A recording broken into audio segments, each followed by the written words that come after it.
करमाळा आणि माढा तालुक्यात अन्नधान्याचा प्रश्न गंभीर बनल्याबाबत प्रहार जनशक्ती पक्ष आणि गावकऱ्यांच्या वतीने जिल्हाधिकाऱ्यांना निवेदन देण्यात आलं।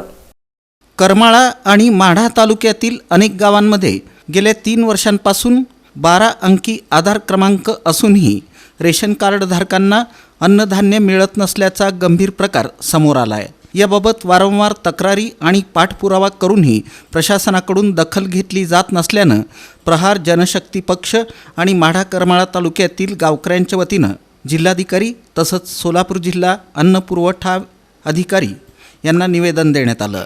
यावेळी उपस्थित गावकऱ्यांनी आपल्या व्यथा मांडताना सांगितलं की आम्ही कष्टकरी असून रोजंदारीच्या कामावर आमचा संसार चालतो, मात्र गेल्या काही दिवसांपासून अन्नधान्य मिळत नसल्यानं अनेक कुटुंबांवर उपासमारीची वेळ आली आहे।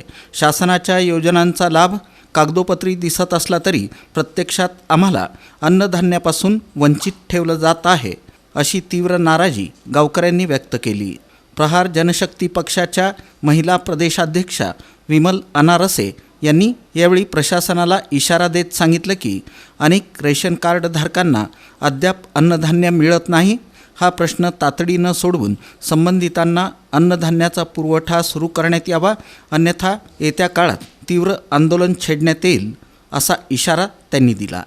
निवेदन देताना महिला प्रदेशाध्यक्षा विमल अनारसे यांच्यासह विठ्ठल वाघमारे, धोंडीराम मेहेर, दत्तात्रय श्रीरंगदास, ज्योतिराम मुरलीधर, ज्योतिराम बाजीराव तसंच करमाळा आणि माढा तालुक्यातील अनेक गावकरी मोठ्या संख्येनं उपस्थित होते।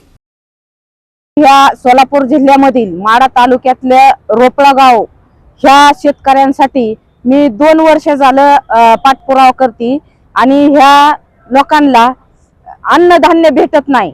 त्या रेशन कार्डावर 12 अंकी नंबर आहे तरी सुद्धा त्यांना धान्य मिळत नाही, ह्याच्यातून वंचित राहिलेत आणि असा करमाळा तालुका पण तसाच वंचित आहे। त्याच्यासाठी मी आज सोलापूर जिल्ह्यामध्ये येऊन कलेक्टर ऑफिसला ही निवेदन देऊन त्यांची भेट घेतलेली आणि ह्याच्यावर जर त्यांनी कारवाई नाही केली, स्टॅक नाही वाढवून दिला तर मी मिनिस्टर साहेबांच्या समोर आंदोलन करण्याची माझी प्रहार संघटनेच्या वतीने रस्त्यावर उतरून ह्या गोरगरिबांना न्याय द्यायचा प्रयत्न करते। रेशन आज आपले दिवस झालं मिळतच नाही आणि कार्ड फुललं त्याला बी 2 वर्ष होऊन गेली असे।